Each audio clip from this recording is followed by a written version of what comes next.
So, mga sangkay, may lumabas na information patungkol po dito kay VP Sara na ayon po, mga sangkay, sa inilabas na report.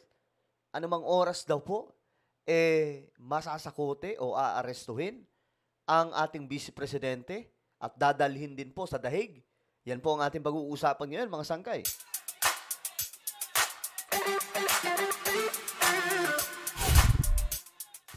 Okay, hello, what's up guys? This is me, Sangkay Janjan. I'm back for another vlog today. Ayun, alamin po natin itong balita, mga sangkay, about kay VP Sara. Kasi mayroon pong lumalabas na impormasyon na at any moment daw,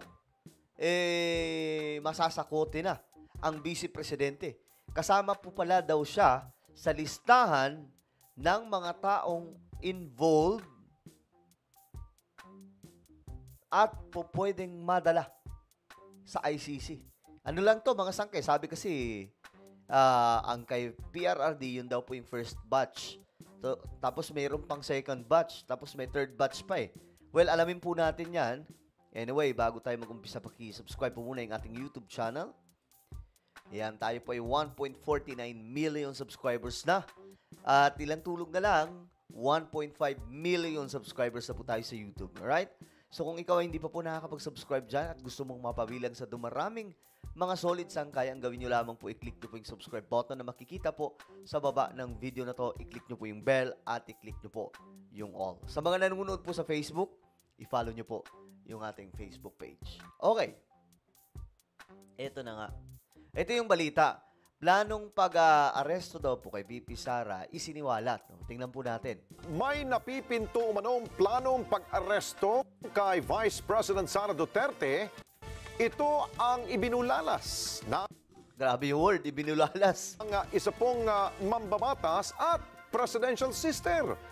Isinasangkot kasi si Vice President Sara Duterte sa kasong crime against humanity dahil sa war on drugs ng kanyang ama na si dating Pangulong Duterte. Okay. Kunin natin ang live report ni Mean Corvera.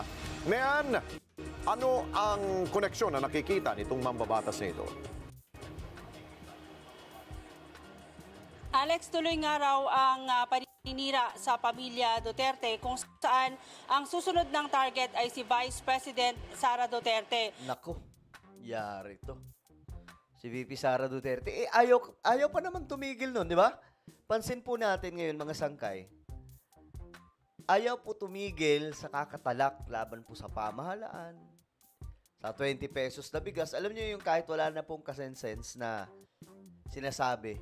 Di ba, nakikita niyo naman paano po niya siraan yung 20 pesos na bigas. So, siguro, mga sangkay, kasama talaga siya sa listahan at ngayon, pababayaan na naman po siya ng pamahalaan na masakote na naman po ng ICC. Kung totoo yan, ha? Yan daw ay nakapaloob sa tinawag na Oplan Horus kung saan bahagi ng gagawing plano yung pagpapa-impeach laban sa Vice Presidente. Okay. Nako.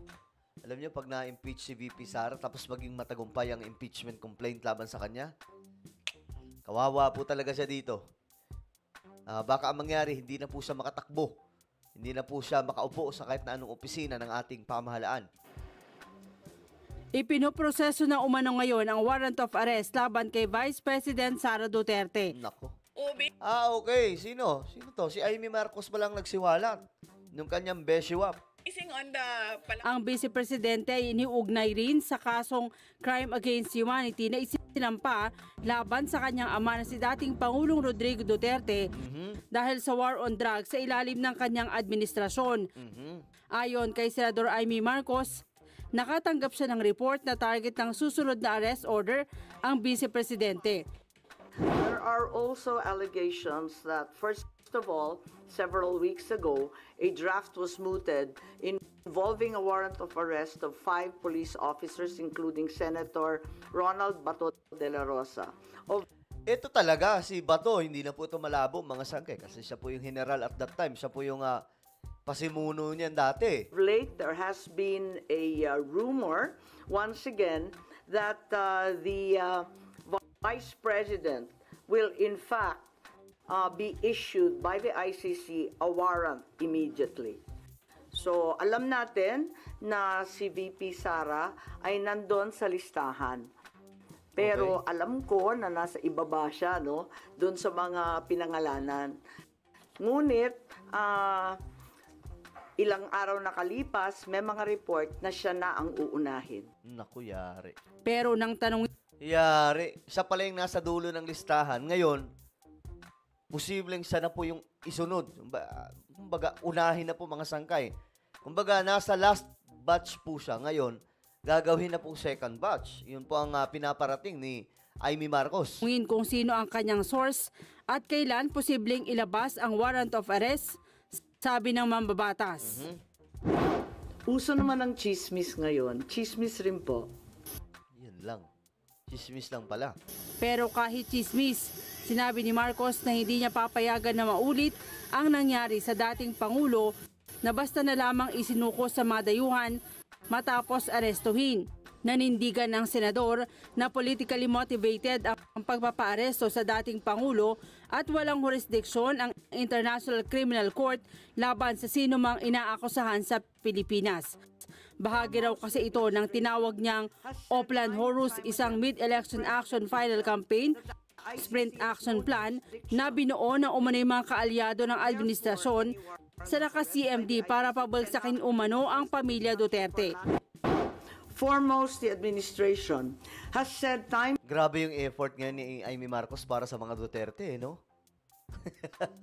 Para nangyari, pinabayaan na po niya yung kanyang pamilya at lumipat po siya sa kabila eh. Hindi na po siya Ilocano. Hindi na po siya Ilocana. Ano na siya? Ano yun? Dabawenyo. Diba? and time again through the president himself that the ICC has no jurisdiction in the Philippines. Okay?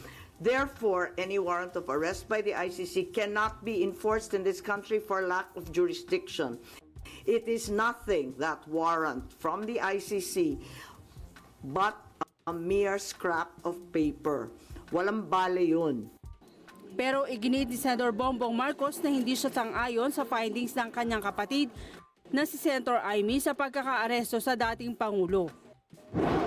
Ayan, ito po. Binara po ni Bongbong Marcos dito ang kanyang kapatid, ang kanyang ate. Everyone's entitled to their opinion. I disagree. I disagree. Sabi po niya, lahat naman pwede magbigay ng kanyang opinion eh. Pero I disagree, sabi po ni PBBM. Nauna rito, kinumpirma ni VP Sara na kasama ang kanyang pangalan sa mga posibleng ipaaresto ng ICC. Nakumpirma niya raw ito nang dalawin niya ang kanyang ama sa dahig. Okay. Nang una siyang bumisita, pinapayagan pa raw siya pero nagkaroon ng restrictions at lahat ng kanilang pag-uusap ay nire-record ng ICC. Inulit naman ng mababatas ang rekomendasyon ng Senate Committee on Foreign Relations na paimbestigahan sa Ombudsman ang anyay iligal na pagpapaaresto sa dating Pangulo. Partikular niyang pinaimbestigahan ang umano'y paglabag sa batas ng mga opisyal ng gobyerno Yan na, sila General Torian. na nagpaaresto sa dating Pangulo. Kabilang na dyan sina Justice Secretary Ayan. Jesus Crispin Remulla, DILG Secretary Juanito Victor, John Vic Remulla, PNP Chief General Romel Francisco Marbil, CIDG Director Nicolas Torre at Ambassador Marcos Lacanilao, ang Special Envoy on Transnational Crime.